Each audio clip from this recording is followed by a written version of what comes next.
बिस्मिल्लाहिर्रहमानिर्रहीम। मैं इस वक्त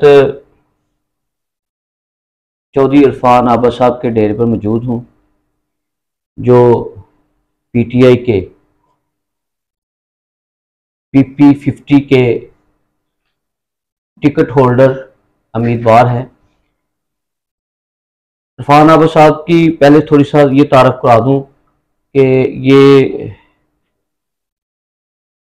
NA 115 2013 में इन्होंने तकरीबन 50,000 के करीब वोट लिया था और कम वोटों की वजह से ये कामयाब ना हो सके, मुकाबला सख्त था।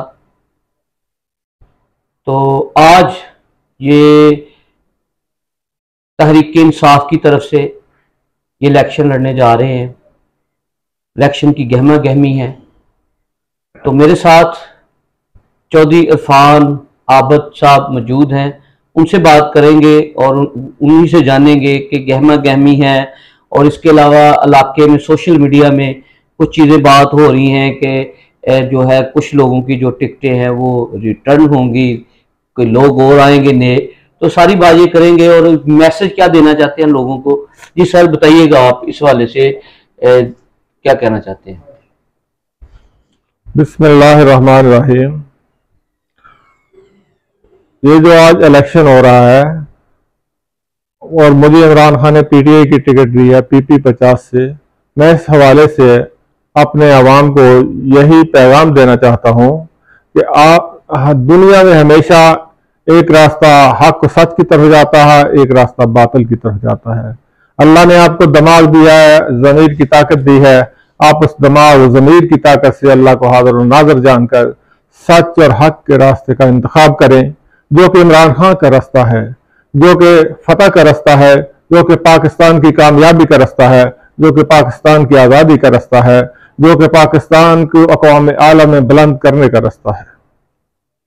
अच्छा सर, कुछ जो बातें हैं आम जो सोशल मीडिया पे कुछ डिस्कस हो रही हैं कि जो इरफान आबा साहब की टिकट है, शकरगढ़ की एक टिकट है, सलान की, ये थोड़ी सी बातें हो रही हैं जी, ये टिकटें जो है ना वो उनके पास नहीं रहेंगी पीटीआई की।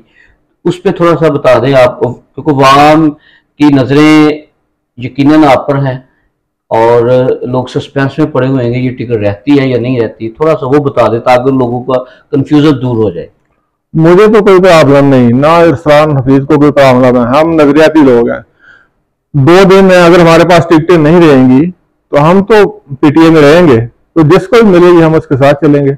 और इससे पहले भी हमने तो सरेआम कहा था कि खान साहब जिसको भी टिकट देंगे हम उसके साथ चलेंगे और आज़ाद हसीयत से इलेक्शन में हिस्सा नहीं लेंगे।